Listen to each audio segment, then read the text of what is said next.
Okay, so we're beginning a new series today on Megillas Rus, the Book of Ruth. I called it Kindness and Commitment, which are two themes of the story. And it's a journey through Megillas Rus, journey through the Book of Ruth. We'll see how far we get in that journey. Ruth is 4 chapters. Each chapter is about 20 or so verses, a little bit more than 20 verses around. So we have a lot to cover if we want to finish before Shavuos. We really could go beyond that, but it happens to be that summer vacation for my kids also begins right after Shavuos, the way the calendar works out. So I'm not banking on that. So we'll try to cover as much as we can in the 5 classes that I hope to have, and also make sure we have time to discuss why we read the Book of Ruth on Shavuos. Which is why we are learning this topic now as a lead up to Shavuos. Most of what the commentary that we're going to focus on, there's a little bit of Rashi throughout the Megillah, and we're going to be using the Malbim really as the basis, and then bringing in some other ideas from other places as well. But there's so much written on Megillas Rus that, first of all, there's no time to go through everything, to learn it, for me to prepare everything, and also to discuss everything. So you have to have something to sort of focus on. So the Malbim's commentary is just absolutely amazing, and that's what we'll be primarily basing our discussion around. Okay. So without further ado, we're going to, I sent out the text, but I just sent out, it's just chapter 1 of Megillas Rus. So you can either follow along on that, or if you have your own text, you're welcome to that, or you're also welcome to just to listen. So the Megillah, the Book of Ruth begins, Vayehi bimei shvot hashoftim. It was in the days of the judging of the judges. So before we discuss what that means, let's just talk about what judges are we talking about? When did this story occur? So we know from the end of the Megillah, really, from the end of the story, that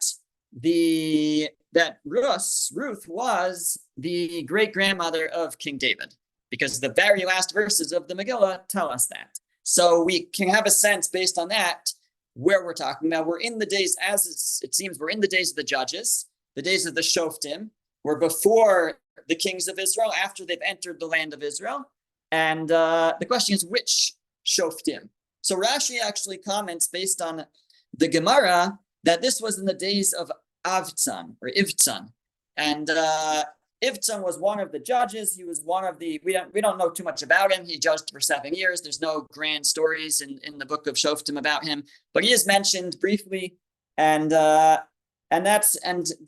Gemara understands that it was the days of Ivtzan. In fact, the Gemara says Boaz, who's going to be a central character in the story, was Ivtzan. Ivtzan is Boaz, Boaz is Ivtzan, and it's the same person.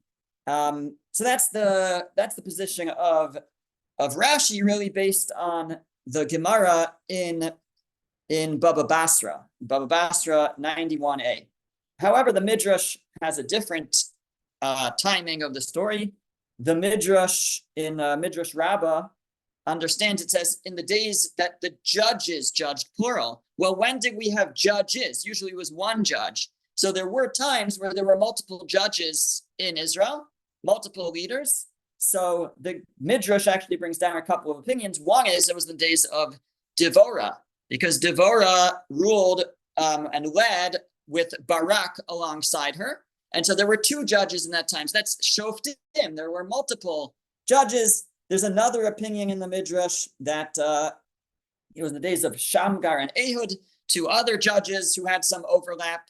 And so the Midrash, actually, that brings the story back much further in the days of the judges, because both Devorah, Ehud and Shamgar were the 3rd and 4th judges in Shoftim. So they were early on. And then they were followed by Devorah and Barak. So that's taking us back just within like 100 years of the time that the Jewish people entered the land of Israel. Well, if it's the days of Ivtzan, we're really moving up another 200-300 years later and it brings the story much later on. The advantage of placing the story earlier in the book of Shoftim is that it reconciles better with other statements we find in the sages, which is that there's different versions of it, but one version is that Ruth, who's the primary character, she was a Moabite princess. One statement in Chazal and the sages is that she was the daughter of Eglon, and another one is that she was the granddaughter of Eglon. Now, Eglon was a king of Moab who's mentioned in the days of Ehud. Actually, Ehud killed Eglon. So to push the story back towards the beginning of the time in Israel, of the days of Eglon, really fits better with the statement that she was the daughter or the granddaughter of Eglon. If you have the story much later in the days of Ivtzan, then you have to say, well, she wasn't really the daughter or the granddaughter. She was really like a great-great-granddaughter. It just calls her that. Or if she lived a very long time, which she did either way. We know she lived a very long time, but that's after the story. She lives a long time. So the placement of the story fits better with different statements. But either way, it happens in the days of Shoftim, either in the time of Ivtzan, and the preceding Shofet, really, who was Yiftach, or much earlier in the time in Israel, in the days of Ehud and Shamgar, or in the days of Devorah and Barak.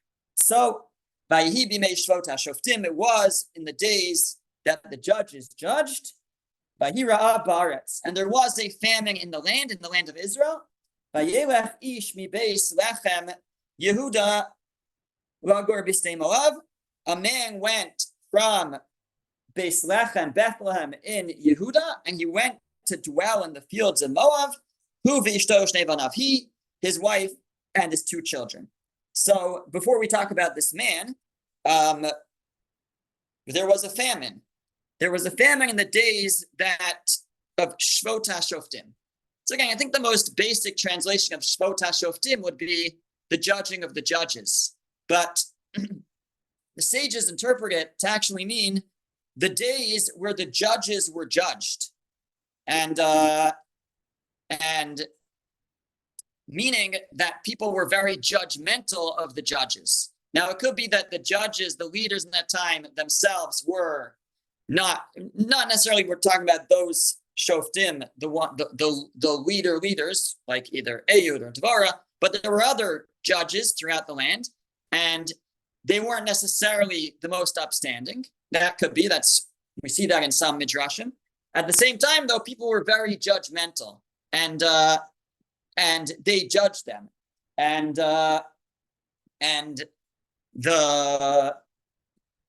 this was not a good thing. They weren't accepting the leadership.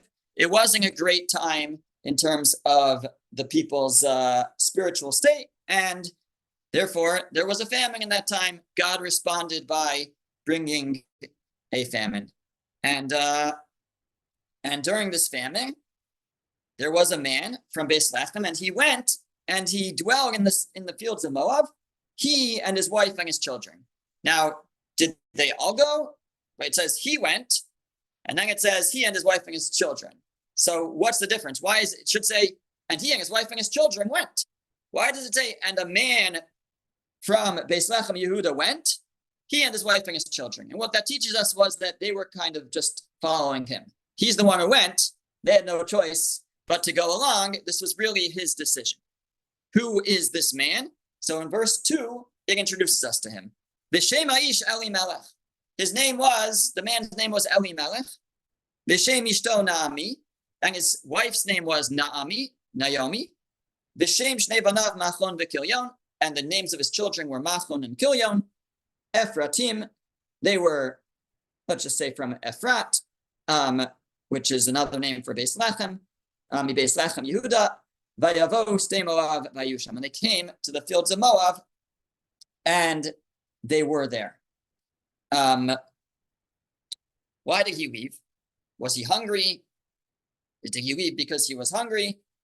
So Rashi tells us that he went because of stinginess, because of tsaros ayin, because he was actually wealthy. He had a lot still. And during a time of famine where food is hard to come by and food is expensive, the poor would come to him, and he didn't want to support the poor, and therefore he left. I'm sure he must have taken a lot with him if he otherwise not much point of leaving. But so he left, and he ran away, so to speak, to the land of Moab. The Malbim elaborates on this, and he says that this directly relates to the idea that it was a time of judges, and there was no king at this time. There wasn't really a central authority at this time, and therefore there wasn't so much maybe governmental control or guidance, and people kind of did what they wanted, and therefore there was no authority, and he was concerned that the poor would come and kind of basically like smash down his door and take what they need. They're hungry, and he apparently had food, had grain, and he was afraid that they would force him and take food against his will, because there was no authority, there was no king. There were judges, but even as we said, people were judging the judges. People didn't even respect the judges. So there was no respect, there was no authority, and he was afraid that they would take from him, and so he ran away. What's very fascinating is that, let's go on to the next verse. What happens is, right away, Vayamas Elimelech ish Naomi, and Elimelech, the husband of Naomi, died. And just her and her children remained. So Elimelech dies shortly after they come to Moab, and it seems clear that this was a punishment for his conduct. He left the poor in the dust. He ran away. He left the land of Israel, which also isn't great. But probably most importantly, he left the poor, and he died. Now, how did he die? So the Midrashim teach that he died of starvation.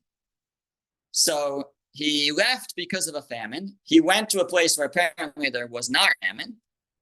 He quickly lost all his money and possessions, and that's why it says the Malbim, that who died? The husband of Naomi. That was all that he had left to claim. But at the time that he died, when he left Israel, we wouldn't have just labeled him the husband of Naomi. Certainly maybe that's an honorable thing, but he was Elimelech, this great rich man, this leader, this great person. And but by the time he died, he had nothing left. He was just the husband of Naomi. That's all he could claim at that time. And what's also very fascinating is we will see when Naomi and her daughter-in-law Ruth return to their hometown after their prolonged stay in Moab, or Naomi's prolonged stay in Moab. When they come back, the verse says that everybody came out to greet them. And Rashi there comments that they were all still alive. Everybody in Beis Lechem had survived the famine. They may have suffered through it, but they all survived. And Elimelech abandons the poor, and he ends up losing all his possessions and himself dying of famine, of starvation. And the lesson that the commentaries bring out, it's a Tosefta. It's a commentary of the early sages, that they say that he died in a famine. And again, we can infer it slightly in this verse and in a later verse. And what we see, this is explained by the Sefer Mishpatzot Zahav, is that he thought he left because he didn't want to support the poor. And what he didn't realize was that really they were supporting him. That really it was in the merit of his tzedakah that he gave up till now that he had become wealthy and had maintained his wealth. And And now that he stopped giving to the poor, he lost everything. And he quotes a passage in the Gemara. The Gemara says in Ksubos 66b, it says, Melach mamon chaser, which means that it's salt to give out money, basically. It's salt to give out money. And what the expression means is, melach, salt, is a preservative. So the way to preserve one's wealth is to give it away.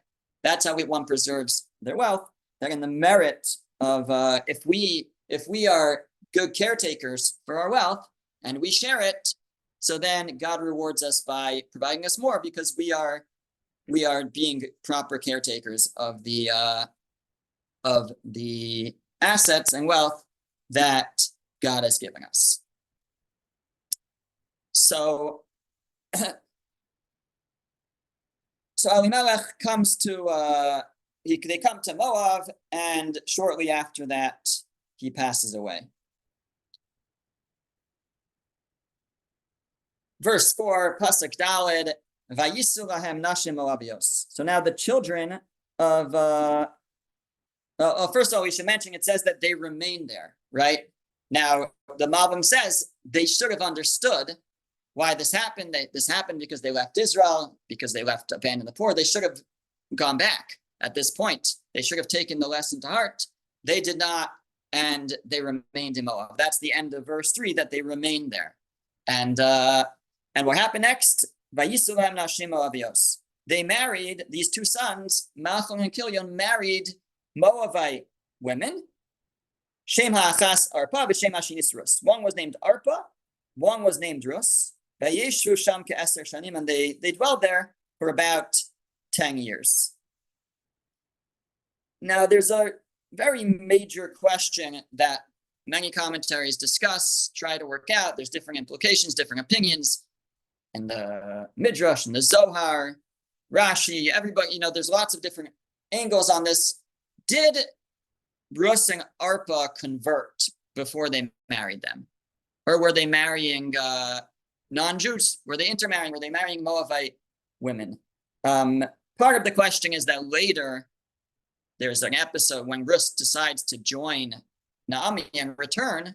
So the Gemara understands that she was going through a process of conversion there. So if she was going through a process of conversion there, it sounds like she didn't convert earlier. So there's really, it's a very technical discussion. It could be they did convert earlier. It could be they were younger at that time. They were still minors when they first got married. They couldn't convert on their own. It's like it's called a ger katan. When a child converts, they have a chance to, they have to affirm it when they get older again, when they reach 12 or 13. So it's a very technical discussion. I'm not gonna go through it because it would take too much time, but it's just an important question that's out there. When it says they married Moabite women, did they convert already or not? The Malbim takes the side that they did not. And this was part of the further sin of Machlon and Kilion, was to intermarry and marry these Moabites. So, and they continued to live there. And in verse 5, Pasuk Hey, Vayamusu gam shnehem Machlon v'Kilion, and then they as well passed away. And then it was just Vatishair ha'isha mishnei yaladel me'isha. And then the woman, Naomi, was left with no children and no sons and no husband either. And again, they say, this commentaries point out that Machlon and Kilion also, they first lost all their wealth, and they lost their lives. There is a possible limud zchus, justification for their actions, being that they had lost everything, they had nothing, they were penniless. So to marry Moabite princesses was a great way to support themselves and to survive. So after having seen their father die of starvation, they may have been desperate, it may have been life and death. So that's one possible explanation for their actions. But clearly, God did not approve, and in the end, they too died. And now all that's left is Naomi, and she has two daughters-in-law who are Moavites. Either they have converted already or they haven't converted already, but that's what she's left with. So Vatakam hi v'chalosel. So she and her daughters-in-law got up, Vatashav mistei Moav, and they returned from the fields. Sorry, and she returned from the fields of Moab. Ki shama, because she had heard. Mistei Moav, she had heard in the fields of Moab, that God had remembered his nation to give them bread. And we'll just read one more verse before we discuss that. Verse 7, verse Zayin, and she left the place that she had been there, and her two daughters-in-law with her, and they went on the way to return to the land of Yehuda. So verse 6 says that she got up, she and her daughters-in-law, they all got up to go somewhere, meaning they all understood that this place is not good for us. Their husbands had died, her sons had died, and so in terms of leaving their current location, everybody was of equal opinion, we need to get up and go. Now, in terms of where to go, so there it actually switches to singular, and it says Vatashav, and she returned from the fields of Moab because she heard that God had remembered her people. So first of all, it's only her deciding to return. She's the only one who was somewhere else before. So she's the one who's returning. And it's not clear yet what the intention of the two daughters-in-law is at this point. And but she decides to return to Israel. And that's because she heard that God had remembered her people. In other words, it may be that Moab, as they see, is not a great place for them, because look what happened, her sons died, her husband died, but that doesn't mean that it's better to go back to Israel, to Canaan. There's also a famine, right? So why would that be a better choice for her? So that's why it says no, it was a better choice this time. She had heard that God had remembered her people. Now, what does that mean that she heard that? So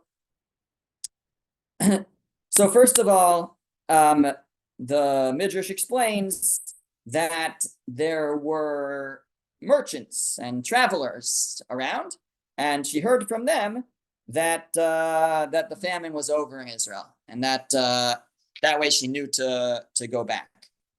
Now, the Midrash actually elaborates on this, and the Midrash says that when it says that God remembered Amo, his nation, so what it's telling us is that actually the Jewish people did teshuvah. They repented and they were deserving of the salvation, because the Midrash points out two seemingly contradictory verses, not here, but in Tehillim and other places maybe. It says in one place, I just don't have the exact source here. It says in one place that Sorry, the first one is on the one hand, it says that God will not abandon his nation and his inheritance. And the other one says he won't abandon his nation because of his great name. So what are these two ideas? He won't abandon his nation, his inheritance, and he won't abandon his nation because of his great name. So the Midrash explains that sometimes, either way, God doesn't abandon us. Sometimes it's because we merit it, and sometimes it's just because of God's great name, that for the sake of his own name, he can't abandon his people. Now, which one is better? Obviously, the first, that we should merit it, that God shouldn't be doing it just for his great name. We should hopefully merit it. And what she had heard, she had first of all heard that the famine was over, but that doesn't tell her yet if the people had changed. Now, if the people had not changed, then there's no telling when another famine might come, because if they haven't repented, haven't changed their ways, then it might just come back. And there's not necessarily any reason to go back just to go through the whole thing all over again.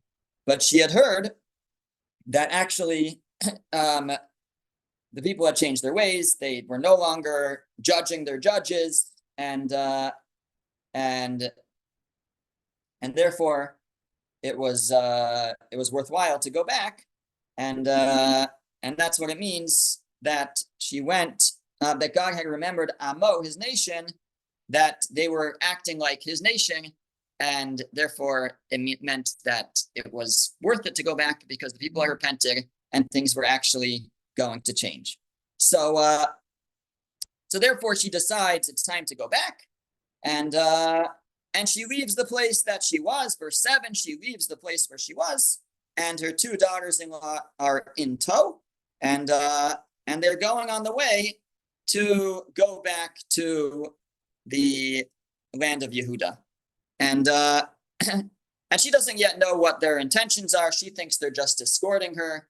And therefore she says in verse 8, verse fast, Vatomer Naomi lishteicha elosel, she said to her two daughters-in-law, Lech nashovna ishala ve'sima, she said, go back to your mother's house. You know, everybody loves their mother-in-law, but you're better off going back to your mother.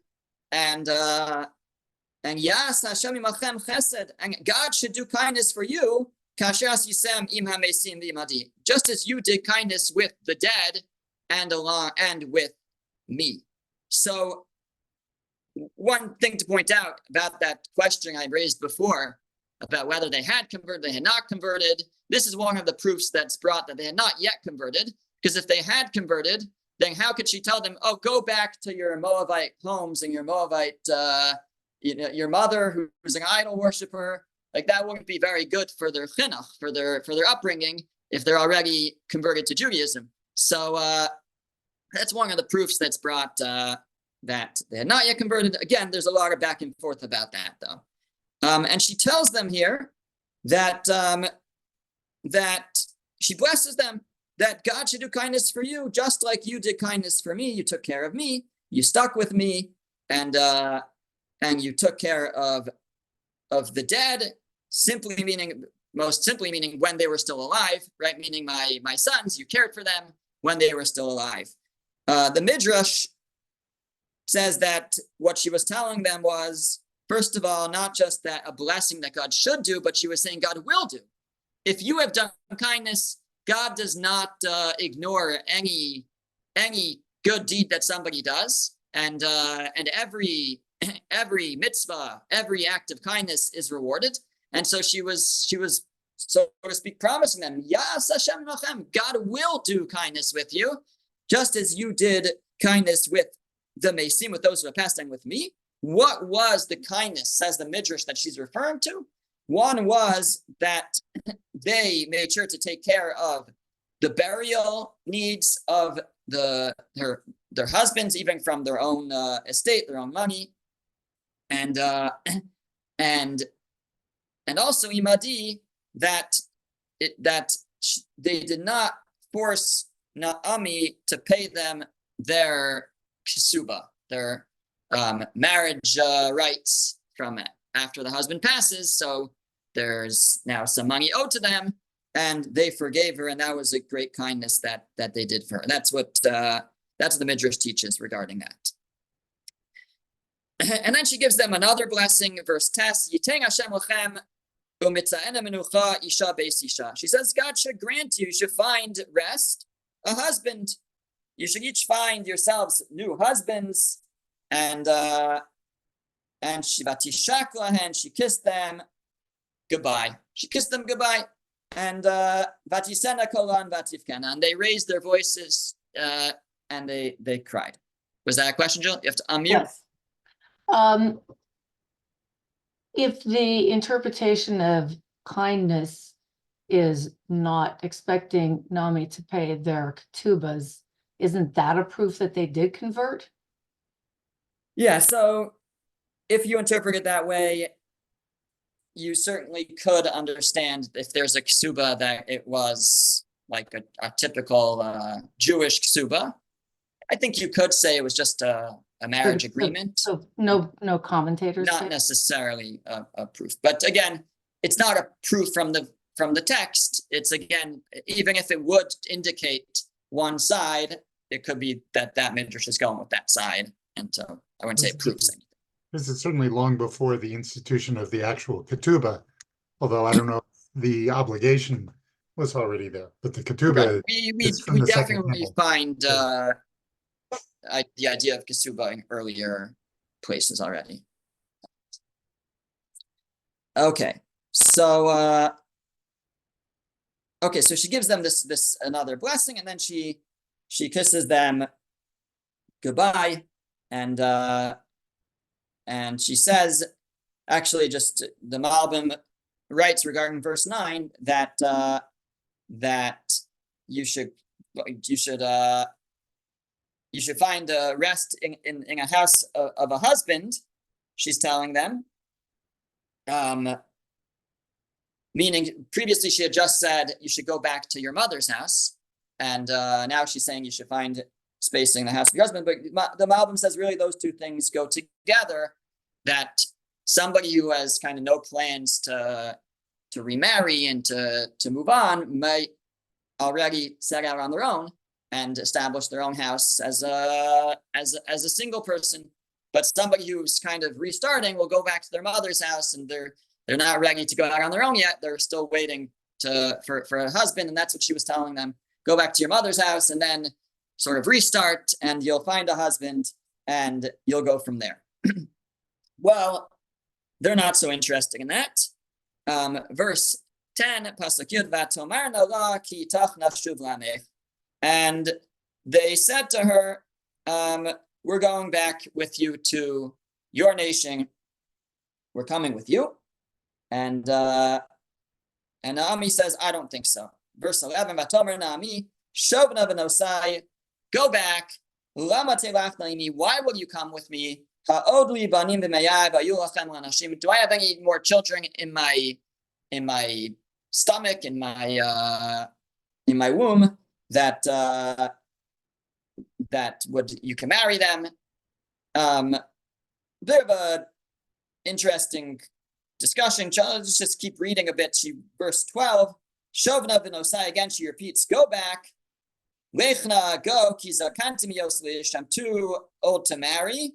Ki amarti, yeshli tikva, that one might say there's any hope that I would have more children. Gama isi alayla ish, and even if I would be with a man tonight, gam yalati banim, and even if I would have children, halahenti saberna, if I would have sons right away, will you wait for them? Will you hope for them? Adasher yigdalu, until they grow up? It doesn't make any sense. Halahenti agena. Are you gonna like from the word aguna, which we have, are you gonna like chain yourself to not marry anybody else while you wait for my for sons that I'm not gonna have? And even if I do, they would just be born now, they'd be too young. She says it's very I'm very bitter for you, because the hand of God has come out against me. So first of all, she says, like, do I have any children in my stomach, in my womb that you can marry? The Malbim says she's just like speaking in expressive terms, trying to emphasize, like, I'm not hiding any sons from you. I don't have any sons for you to marry. It's not like they're hiding in my stomach, so that's why you don't see them, because I'm hiding them from you. I don't have any other sons, and so there's no reason to stick with me. Why will you come with me? What reason is there for that? And even if I would have more sons, they would be too young for you. By the time they grow up, what are you waiting all these years? You're gonna lose your chance to produce a family. And she says at the end of verse 13, Marli ma'od mikam, I'm very bitter for you, it sounds like, ki yatzavi yad Hashem, because the hand of God has come out against me. Now, clearly we understand that the hand of God has come out against her. meaning she suffered. She's lost her husband. She's lost her sons. They've lost their husbands too. The Gra, the Vilna Gaon, in his commentary on this verse, he says that what she was saying was, I am suffering greatly in seeing your suffering.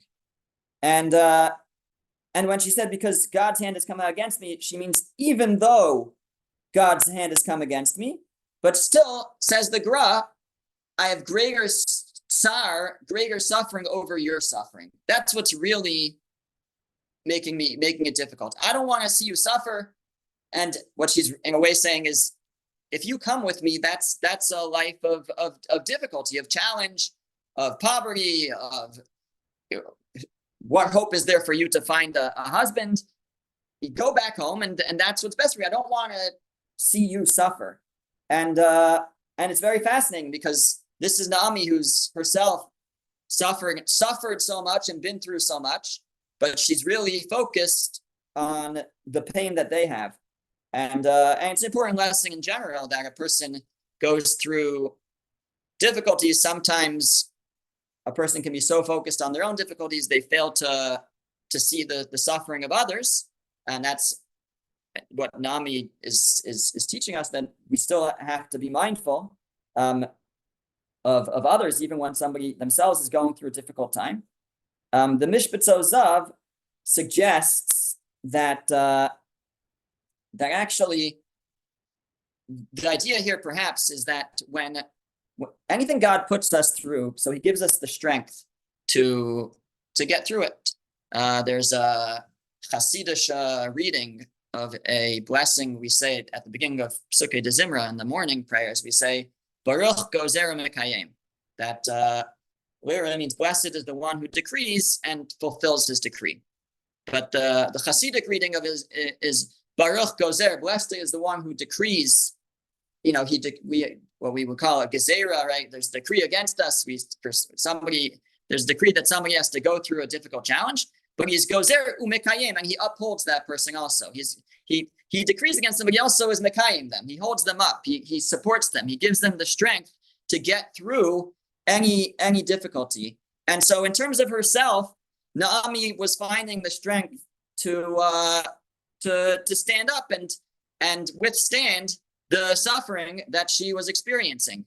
But for others though, she was feeling very acutely was the suffering of others, even though she could kind of put her own suffering aside. God gives her that strength, but she wasn't going to then ignore, just because and that's another important lesson, just because it's okay for me, I can handle it, doesn't mean that those around me can handle it as well as me. And that I should expect others to handle it as well as me. And so, right, a person could go through a hard time with others, and even if that person is handling it well, doesn't mean that they should expect everybody else to handle it to the same degree. And so that's what Naomi really is doing over here. Is she's saying, my suffering I can handle, but your suffering, that's causing me great bitterness and great pain. And therefore she doesn't want them to go through any more difficulty. So they hear her words, and verse 14, Vatisena kolan vatifkena od. So again, they raise their voices. This is Rus and Arpa, the two daughters-in-law, and they cry, Vatishak Arpa lechamosa. And Arpa, she gives her mother-in-law a kiss goodbye, and she takes her words and she leaves. The Rus davkaba, but Rus sticks with her. Rus cleaves to her and is not going to leave. Vatomer, and she says, Hine shava yidimtech elama. Oh, sorry. So now Naomi is still talking. She says, look, your sister, your co-wife has actually your sister really has returned to her nation and to her gods. Go with her. Go back. Again, she had the right idea, Naomi says. Why, Rus, why are you cleaving to me? Go back. Vatoma Rus, and Rus said, Al tifki ivi la'azvech, do not try to convince me to abandon you. Lashuv me'acharayich, to return from behind you, from following you. Ki al asher telchi elech, where you go, I will go. V'asher talini alin, and where you sleep, I will sleep. Amech ami, your nation is my nation. Ve'elokayach elokai, and your God is my God. V'asher tamusi amus, where you die, I will die. V'asham ekaver, and that's where I will be buried. Ko yaseh Hashem li v'ko Yosef, and that's, she takes an oath. Ki amavis yafrid beini uvenecha. The only thing that will separate us is death. It's a very famous and very powerful set of verses where Ruth says, "I'm not leaving," and many different expressions here of her commitment to Naomi and her commitment to walk in the path of Hashem. And I think I want to give these verses proper attention. So I think we're going to start next time from here. And we'll see there's kind of two ways to read this. One is what Rashi quotes from the Talmud, and then the Malbim also, building on that, really has a very beautiful approach. So I think we'll pause here, and we'll pick up from here next time. And Robert, I'll take your question in just a moment. Stop. Maybe just